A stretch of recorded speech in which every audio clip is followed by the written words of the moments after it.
شاہدہ 16-17 سال کی ایک حسین و جمیل لڑکی تھی۔ اس کا تعلق مڈل کلاس گھرانے سے تھا۔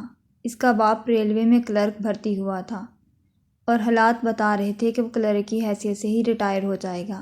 اس کا تعلق ان مردوں میں ہوتا تھا جو حالات کی چکی میں پیس پیس کر جمالیاتی حسن کو خیر آباد کہہ چکے ہوتے ہیں اور ہر کام مشینی انداز میں کرتے رہتے ہیں۔ غصہ اور چڑچڑاپن ان کی شخصیت کا حصہ بن جاتا ہے۔ ایسے لوگوں کی موجودگی ان کے ساتھ رہنے والوں کو ہر وقت ایک ذہنی اذیت سے دوچار رکھتی ہے۔ وہ خود پر سختی اور بدمزاجی کا ایک ایسا کھول چڑھا لیتے ہیں کہ لوگ ان سے کسی بھی قسم کی باتیں کرنے سے گریزاں رہتے ہیں۔ شاہدہ کا باپ سخت طبیعت کا ضرور تھا مگر گھریلو معاملات میں دلچسپی لیتا تھا۔ جو کچھ کماتا تھا بیوی کے ہاتھ میں لا کر رکھ دیتا تھا۔ اسے بیوی اور بیٹی سے محبت تو بہت تھی مگر وہ اظہار نہیں کرتا تھا۔ شاہدہ نے جب یہ کہا کہ وہ میٹرک کے بعد اپنی تعلیم جاری رکھے گی تو اس نے دفتر سے قرض لے کر کالج میں اس کا داخلہ بھی کروا دیا تھا۔ شاہدہ کی ماں بھی اپنے کام سے کام رکھتی اور شوہر سے دوسری بیویوں کی طرح گل مل کر نہیں رہتی تھی۔ اس کی یہ وجہ بھی تھی کہ وہ اس سے زیادہ باتیں کرنا پسند نہیں کرتا تھا اور اپنے کام سے کام رکھتا تھا۔ اس کے اس نامناسب رویے کی وجہ اس کے آفس کے حالات تھے جہاں بہت زیادہ ملازموں کی وجہ سے ترقی کے آثار معدوم تھے۔ سالوں ہو گئے تھے اور ابھی تک اس کی پروموشن کے دور دور تک آثار نہیں تھے۔ اخراجات بڑھتے جا رہے تھے اور تنخواہ وہیں کی وہی تھی۔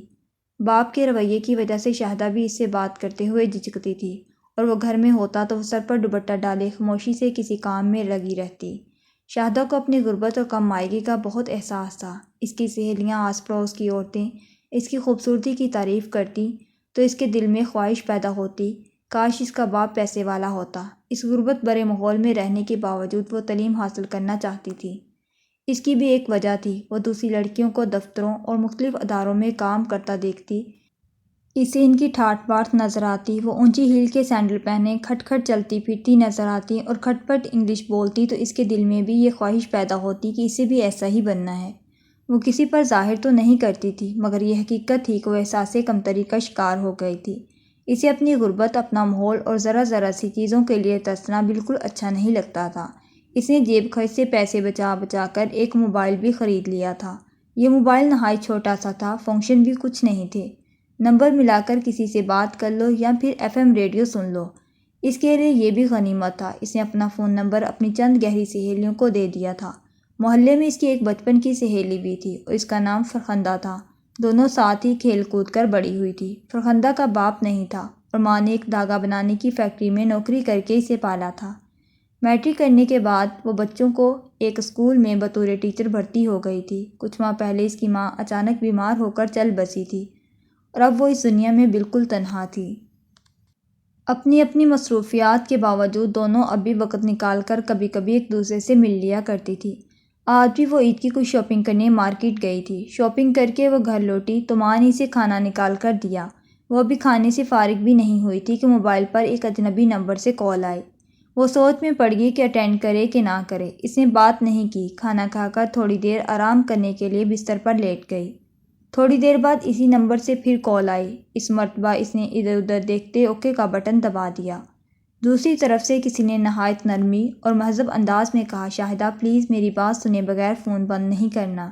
اس نے جلدی سے فون بند کر دیا۔ اس کا دل دھک دھک کر رہا تھا۔ وہ اتنی خوفزدہ ہو گئی تھی کہ اس نے فون کو ہی آف کر دیا۔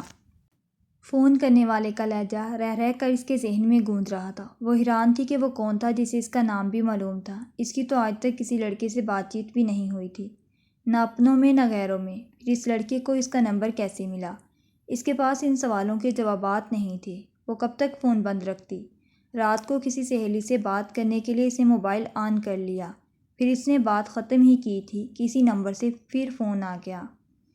اس نے سوچا کہ کال اٹینڈ کر لے مگر اس کی ہمت نہ ہوئی۔ اسے اپنی کئی سہیلیاں یاد آئیں۔ گھر والوں سے چھپ کر ان کی بھی لڑکوں سے دوستی تھی اور سب کی سب ان دوستیوں پر بہت خوش تھیں۔ شاہدہ کے ذہن میں یہ بات آئی کہ وہ سب لڑکیاں بولڈ تھیں۔ اس خیال کا آنا تھا کہ اس نے بھی بولڈ بن جانے کا فیصلہ کر لیا۔ اس نے یہ بھی سوچا کہ کون سا وہ اسے فون پر کھا جائے گا۔ معلوم تو کرنا چاہیے حضرت کون ہیں اور کتنے پانی میں ہیں اور کیا چاہتے ہیں۔ اس نے کال اٹینڈ کر لی۔ اس کے بعد یہ سلسلہ چل پڑا اور 2-3 دنوں میں ہی اسے پتہ چل گیا کہ اس کا نام ناصر ہے اور اس نے شاہدہ کو کسی مارکیٹ میں دیکھا تھا۔ شاہدہ کے ذہن میں یہ بات آ ہی نہ سکی کہ اس سے پوچھے کہ اسے اس کا موبائل نمبر کیسے پتہ چلا۔ اس نے یہ بھی بتایا کہ وہ ایک امیر باپ کا بیٹا ہے اور اس کے کاروبار میں ہاتھ بٹاتا ہے۔ اس نے جب اسے پہلی مرتبہ دیکھا تھا تو وہ اسے اتنی اچھی لگی کہ اس نے سوچ لیا کہ اسی سے شادی کرے گا۔ شادی کی خواہش کوئی بری بات نہیں تھی، شاہدہ نے اس بات کا برا نہیں منایا، مگر اپنے تئیں اس نے ایک بڑی عقل مند کی بات کر دی۔ شادی بیاہ کوئی گڑیا گڈے کا کھیل نہیں، میں نے کون سا آپ کو دیکھا ہے جو آپ سے شادی کر لوں۔ اس کے کہنے کی دیر تھی، اگلے روز وہ اس کے کالج پہنچ گیا۔ اس کی چھٹی سے کچھ دیر پہلے اس کا فون آ گیا۔ میں کالج کے گیٹ کے سامنے بلیک کلر کی گاڑی میں بیٹھا ہوں اور دعا کر رہا ہوں کہ تمہیں پسند آ جاؤں۔ ناپسند آیا تو میرے سامنے خودکشی کے سوا کوئی راستہ نہیں ہوگا، میں سچ کہہ رہا ہوں، کہو تو قسم کھا لوں۔ شاہدہ سناٹے میں آ گئی، وہ اتنی اہم ہے کہ کوئی اس کے لیے خودکشی کرنے پر بھی تیار ہو سکتا ہے۔ اس کی ایک کلاس فیلو قریب آ گئی تھی، اسے مزید کچھ کہے فون بند کر دیا۔ چھٹی کے بعد وہ گیٹ سے باہر نکلی، سامنے ہی وہ کار میں بیٹھا نظر آیا۔ وہ اسے پہچانتا تھا، اسے دیکھ کر مسکرایا اور گاڑی کا دروازہ کھول کر باہر آ گیا۔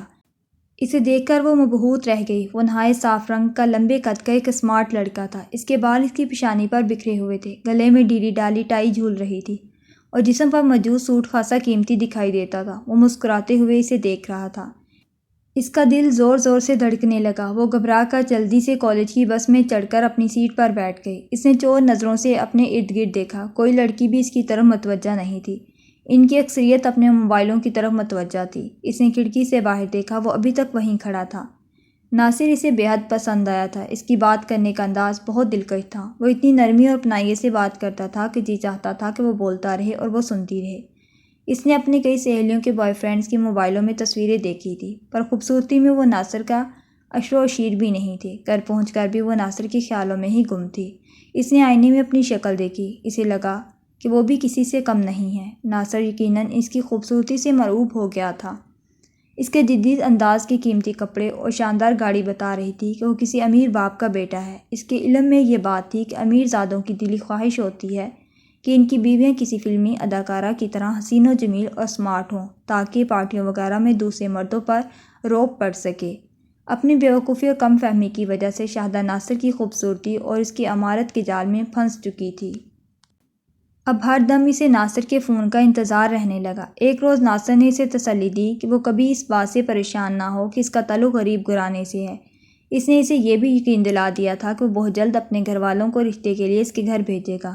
شاہدہ کو یہ سن کر بہت خوشی ہوئی۔ اپنی خوشی کو چھپاتے ہوئے اس نے مصنوعی فکرمندی سے پوچھا، اگر شادی اتنی جلدی ہو گئی تو میری پڑھائی کا کیا ہوگا؟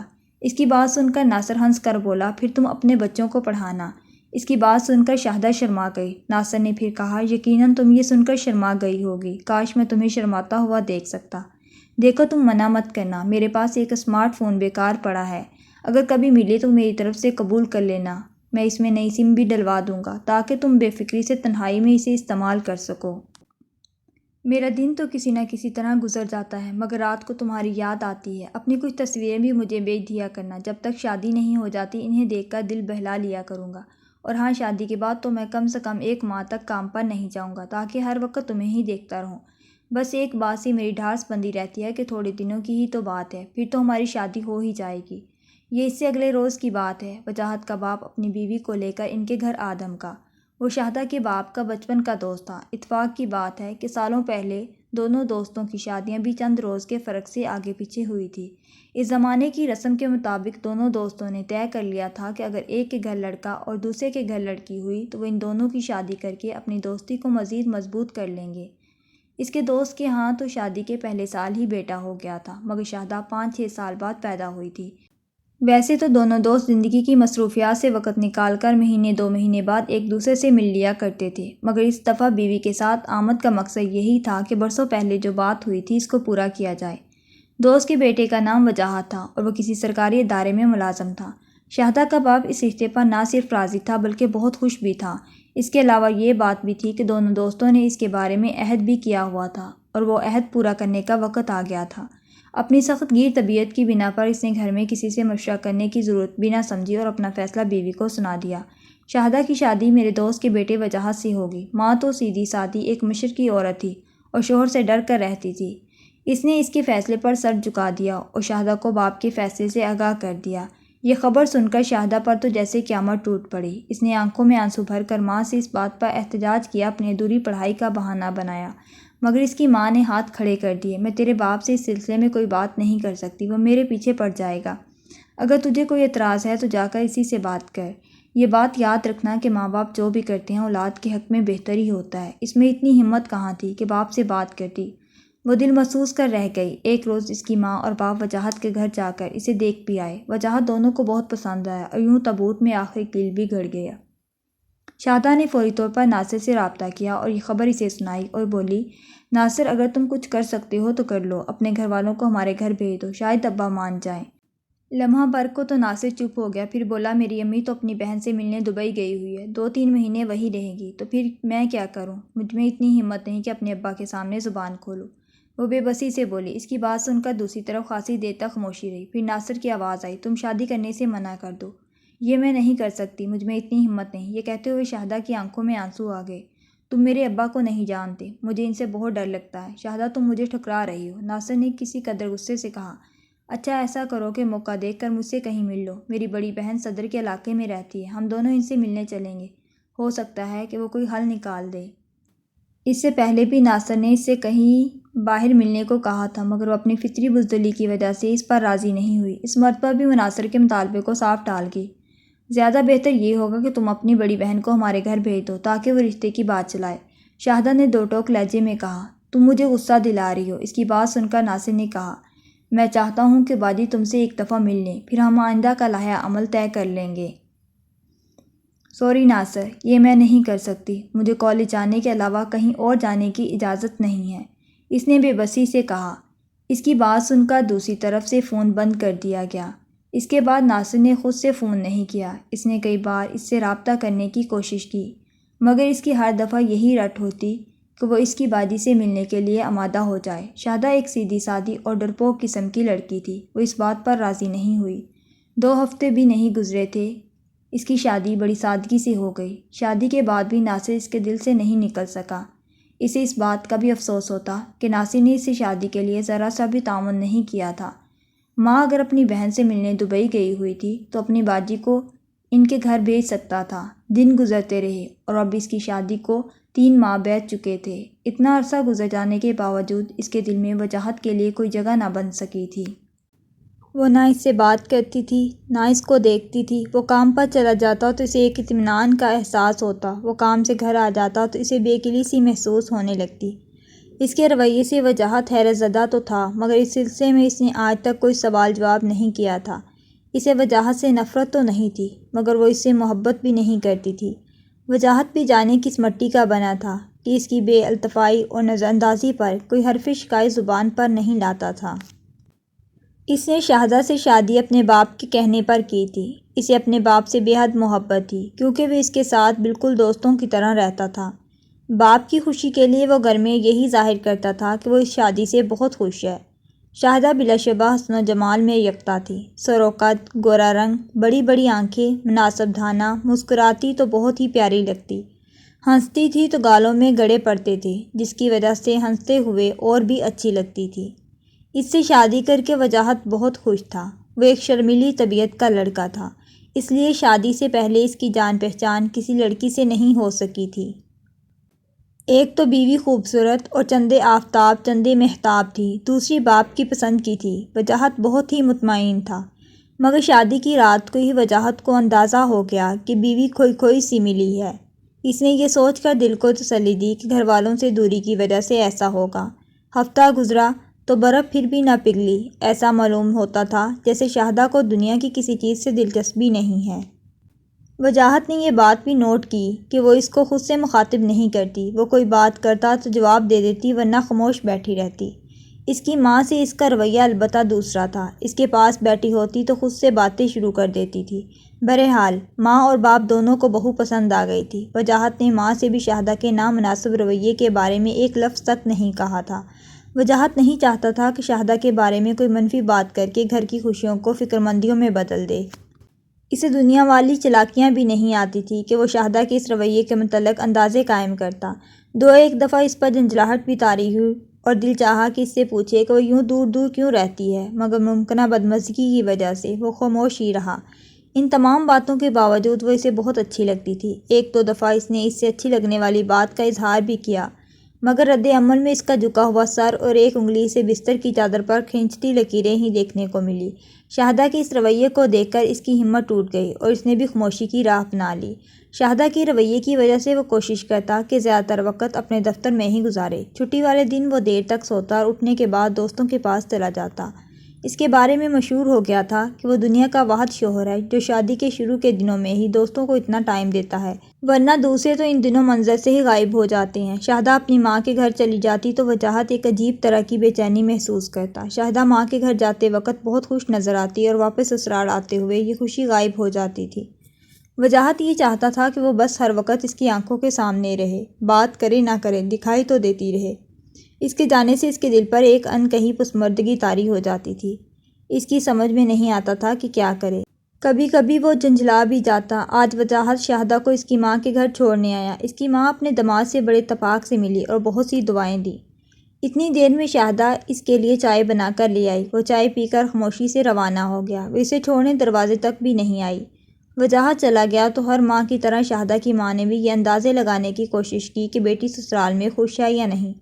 ویسے تو اس کی ماں جب بھی اس سے ملنے کے لیے اس کے سسرال جاتی تھی وہ محسوس کرتی تھی کہ اس کی ساس سسر کا رویہ شاہدہ کے ساتھ ٹھیک ٹھاک ہی ہے، البتہ اس بات پر اسے حیرت ہوتی کہ وہ وجاہت کا بالکل تذکرہ نہیں کرتی تھی۔ اس بات سے اس کی ماں کے دل میں تشویش کی ایک لہر دوڑ جاتی، مگر وہ سوچتی کہ ایک آدھا بچہ ہونے کے بعد وہ بدل جائے گی اور اپنے میاں کے قریب ہو جائے گی۔ شاہدہ نئے ماحول کی وجہ سے ایسی ہو گئی ہے۔ شاہدہ جب بھی گھر آتی تھی اس کی ماں کو بہت خوشی ہوتی تھی۔ وہ آج بھی تھوڑی دیر تک اس کے پاس بیٹھ کر باتیں کرتی رہی، پھر دوپہر کے کھانے کی تیاری میں لگ گئی۔ شاہدہ ٹی وی کھول کر بیٹھ گئی۔ ٹی وی پر بریکنگ نیوز چلنے لگی تھی۔ اچانک وہ حیرت سے گنگ ہو کر رہ گئی۔ ٹی وی میں ناصر کو دکھایا جا رہا تھا۔ اس کے ہاتھوں میں ہتھکڑیاں لگی ہوئی تھیں۔ ڈر اور خوف اس کے چہرے سے عیاں تھا۔ اس کے ساتھ اس کے 4 ساتھی بھی اس حالت میں کھڑے تھے۔ ان ساتھیوں میں ایک لڑکی بھی تھی جس نے اپنے چہرے کو چادر سے چھپا رکھا تھا۔ پاس ہی کرسیوں پر سائبر کرائم کی ٹیم کے ارکان بیٹھے ہوئے تھے اور پریس کانفرنس میں ایک ڈپٹی ڈائریکٹر اس واقعے کی تفصیلات بتا رہا تھا جس کی وجہ سے ان لوگوں کو پکڑا گیا تھا۔ شاہدہ کا دل زور زور سے دھڑک رہا تھا اور کانوں میں سائیں سی ہونے لگی تھی۔ اس نے جلدی سے اٹھ کر دروازہ بھیج دیا اور دوبارہ بستر پر بیٹھ کر ٹی وی کی طرف متوجہ ہو گئی۔ وہ ناصر کو دیکھے جا رہی تھی جس کا چہرہ سستا ہوا تھا اور اس پر ہوائیاں اڑ رہی تھیں۔ ڈپٹی ڈائریکٹر بتا رہا تھا کہ اس گروہ کے یہ لوگ مختلف حربوں سے نوعمر لڑکیوں کو اپنے جال میں پھانس کر پہلے ان سے دوستی کرتے، پھر انہیں دوستی کا جھانسا دے کر اپنی ساتھی لڑکی کے فلیٹ پر بلا کر ان کی نازیبا فلمیں بناتے اور بعد میں ان فلموں کی تشہیر کرنے کی دھمکی دے کر وہ انہیں بلیک میل بھی کرتے تھے۔ ناصر ایک خوش شکل نوجوان تھا۔ اس کے جھانسے میں آ کر کچھ لڑکیاں اپنا سب کچھ لٹا دیتی تھیں کیونکہ یہ انہیں اپنی چکنی چڑی باتوں سے متاثر کر کے یہ یقین دلاتا تھا کہ وہ جلد ہی ان سے شادی کر لے گا۔ اس معاشرے میں ناصر جیسے شیطان سخت لوگوں کی ایک بڑی تعداد پیدا ہو گئی ہے۔ یہ مجبور، بے کس اور اچھی زندگی گزارنے کے لالچ کی خواہش مند لڑکیاں ڈھونڈ کر انہیں شیشے میں اتار کر تباہ کر دیتے ہیں۔ اس طرح کے کاموں میں ملبوس لوگوں کی درجہ بندی ہے۔ ان میں سے چند تو محض اپنی تسکین اور دوستوں پر رعب ڈالنے کے لیے ایک ساتھ کئی لڑکیوں سے دوستی کرتے ہیں۔ دوسرے ناصر جیسے حیوان اور بے ضمیر لوگ ہوتے ہیں۔ یہ لوگ بولی بالی اور انڈین ڈراموں اور فلموں سے متاثرہ لڑکیوں کو اپنے جال میں پھانس کر انہیں اپنا ذریعہ معاش بنا لیتے ہیں۔ وہ نہ صرف ان کی قابل اعتراض فلمیں باہر کے ملکوں میں بیچ کر رقم کماتے ہیں بلکہ ان لڑکیوں کو بھی ڈرا دھمکا کر ان سے بھی رقم اینٹھتے ہیں۔ اگر لڑکیاں روپے نہ دیں تو یہ انہیں دھمکی دیتے ہیں کہ وہ سارے ثبوت سوشل میڈیا پر لگا دیں گے۔ اس کام کے لیے انہوں نے کرائے پر ایک فلیٹ لے رکھا تھا اور اسی فلیٹ میں لڑکیوں کو لایا جاتا تھا۔ ناصر متاثرہ لڑکیوں سے یہ کہتا تھا کہ یہ فلیٹ اس کی بڑی بہن کا ہے۔ بیوقوف لڑکیاں اس کی بات کا یقین کر لیتی تھی۔ وہ یہ کہہ کر انہیں اس گھر میں بلاتا تھا کہ اس کی بہن اس کی ہونے والی بیوی سے ملنا چاہتی ہے تاکہ فیصلہ کر سکے کہ وہ لڑکی اس کے بھائی کے لیے مناسب بھی ہے یا نہیں۔ وہ لڑکی اس کی بہن نہیں بلکہ ان کے مکروہ دھندے میں ملبوس ان لوگوں کی ساتھی ہے۔ جن لڑکیوں کو یہ لوگ بلیک میل کرتے ہیں ان سے وہ ان کی سہیلیوں کے موبائل نمبر بھی زبردستی حاصل کر لیا کرتے ہیں۔ پھر ناصر ایک مہذب اور شائستہ نوجوان بن کر ان سے رابطہ کرتا اور تھوڑے ہی دنوں میں ان کے مزید شکار پیدا ہو جاتے۔ سابق کرائم کے ڈپٹی ڈائریکٹر نے یہ بھی بتایا کہ مجرموں کو پکڑنے کی یہ ساری کارروائی فرخندہ نامی ایک لڑکی کی شکایت پر عمل میں لائی گئی تھی۔ وہ ان لوگوں کو بلیک میلنگ کے ہاتھوں سخت پریشان تھی۔ وہ کسی اسکول میں بچوں کو پڑھاتی تھی جہاں سے اسے 15,000 روپے ماہانہ مشاہرہ ملتا تھا۔ ان 15,000 روپے میں سے اسے ہر ماہ 5,000 روپے ناصر کو دینا پڑتے تھے۔ وہ لڑکی دنیا میں اکیلی تھی۔ کچھ عرصہ پہلے اس کی ماں کا انتقال ہو گیا تھا۔ وہ اب اسے اپنے مذموم مقاصد کے لیے باہر کے کسی ملک بھیجنا چاہ رہے تھے۔ وہ ان حالات سے بہت تنگ آ گئی تھی اور پھر اس نے ایک بہت اچھا فیصلہ کر لیا اور ہمت کر کے قانون سے مدد لی۔ اس کی نشاندہی پر اس فلیٹ پر چھاپہ مارا گیا اور وہاں سے کئی جدید کیمرے، 4 لیپ ٹاپ، بہت سی ہارڈ ڈسک اور دوسرے قابل اعتراض اشیاء برآمد کر لی گئی۔ وہاں سے کچھ ایسی سکون بخش ادویات بھی ملی جو یہ لوگ لڑکیوں کو مشروبات میں ڈال کر پلاتے تھے۔ یہ دوائیں ان کے اعصاب پر اثر ڈال کر ان لیتی تھیں۔ لیپ ٹاپ پر سینکڑوں لڑکیوں کی مخروب الاخلاق تصویریں اور فلمیں موجود ہیں۔ شاہدہ دم بخود بیٹھی یہ تمام باتیں سن رہی تھی جب ٹی وی میں کیمرہ فرخندہ نامی لڑکی پر آیا، تو باوجود اس کے کہ اس نے نقاب سے اپنا چہرہ چھپا رکھا تھا، شاہدہ نے اسے اس کی آنکھوں سے پہچان لیا۔ وہ اس کی بچپن کی سہیلی فرخندہ ہی تھی۔ اسے احساس ہو گیا کہ ناصر نے کہیں اسے فرخندہ کے ساتھ دیکھ لیا ہوگا اور ڈرا دھمکا کر اس کا موبائل نمبر لے لیا ہوگا۔ شاہدہ کو جھنجھوڑی سی آ گئی۔ وہ ذلت اور رسوائی کے گڑھے میں گرنے سے بال بال بچی تھی۔ اب اسے اپنا سخت گیر باپ اور باپ کے حکم پر سر جھکا دینے والی ماں بہت اچھی لگ رہی تھی۔ اس کے ذہن میں یہ بات بھی آئی کہ ماں باپ اپنی اولاد کے لیے جو بھی کرتے ہیں اچھا کرتے ہیں۔ ماں باپ کے فیصلوں پر عمل کر کے اولاد کو زندگی بھر ایک تحفظ حاصل رہتا ہے اور کسی بھی برے وقت میں ان کی ہر طرح کی حمایت اور مدد میسر ہوتی ہے۔ دنیا میں تو قدم قدم پر بھیڑیے نما انسان موجود ہیں جو اپنے فائدے اور نفسانی خواہشوں کی تکمیل کے لیے دوسرے معصوم انسانوں کو انتہائی اذیتناک تکلیفوں سے دوچار کرتے ہیں اور اکثر تو اپنا جرم چھپانے کے لیے قدم لیتے ہیں۔ اچھی خاصی زندگیاں جہنم کا نمونہ بن جاتی ہیں۔ خاندانوں کی عزتیں خاک میں مل جاتی ہیں اور ایسا مقصد اس لیے ہوتا ہے کہ اپنا فائدہ نامناسب طریقوں سے اچھی زندگی گزارنے کا لالچ اور بھیڑ کی بھیس میں بھیڑیے جیسے لوگوں کی چکنی چڑی باتوں میں آ کر بہت سی ناسمجھ لڑکیاں ان کے جال میں پھنس جاتی ہیں۔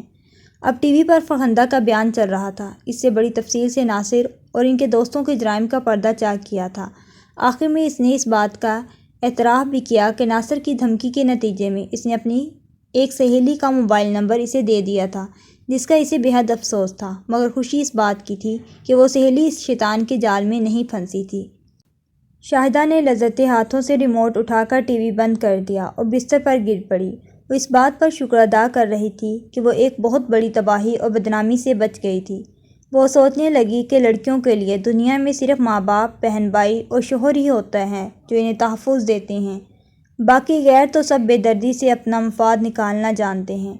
تمام لڑکیوں کو ماں باپ، بھائی بہنوں اور شوہروں کی عزت کو مقدم رکھنا چاہیے کیونکہ یہ سب ان کے محافظ ہوتے ہیں۔ جب ان سب کی عزت کو مقدم رکھا جائے گا تو تبھی ان انسان نما بھیڑیے اور شیطانوں سے محفوظ رہا جا سکتا ہے۔ تھوڑی دیر بعد جب اس کی حالت سنبھلی تو اس نے اپنا وہی چھوٹا سا موبائل اٹھایا اور وجاہت کا نمبر ملانے لگی۔ نمبر ملا تو اس کے کچھ کہنے سے پہلے ہی اس کے کانوں میں وجاہت کی حیرت بھری آواز آئی، شاہدہ خیریت تو ہے؟ کیسے فون کیا؟ اس نے بولنے کی کوشش کی تو آواز جیسے حلق میں اٹک گئی۔ اس نے کھنکار کر گلا صاف کیا اور بولی، چھٹی کے بعد آ کر مجھے لے جائیے گا، میرا دل نہیں لگ رہا، مجھے آپ، امی اور ابا بہت یاد آ رہے ہیں۔ یہ کہتے کہتے اس کی آواز بھرا گئی تھی۔ دوسری طرف چند لمحوں تک تو خاموشی چھائی رہی، پھر اس کے کان میں وجاہت کی شیوک آواز سنائی دی، بھاڑ میں جائے چھٹی، میں ابھی آ رہا ہوں۔ جی اچھا، میں تیار بیٹھی ہوں، شاہدہ نے اپنے آنسو ضبط کرتے ہوئے ایک دل فریب ہنسی کے ساتھ کہا اور فون بند کر دیا۔ اپنا سامان بیگ میں ڈالتے ہوئے وہ سوچ رہی تھی کہ اپنے ماں باپ اور شوہروں کی عزتوں کا خیال رکھنے والی لڑکیوں کی زندگی کتنی قابل رشک ہوتی ہے۔ وہ شادی سے پہلے اپنے ماں باپ کے گھر میں بڑی عزت اور احترام سے وقت گزارتی ہیں اور شادی کے بعد مرتے دم تک اپنے شوہر کے گھر میں وہ لڑکیاں جو اپنی عزت کے ان رکھوالوں کی قدر نہیں کرتی، ناصر جیسے شیطان اور درندہ صفت لوگ قدم قدم پر گھات لگائے بیٹھے ہوتے ہیں۔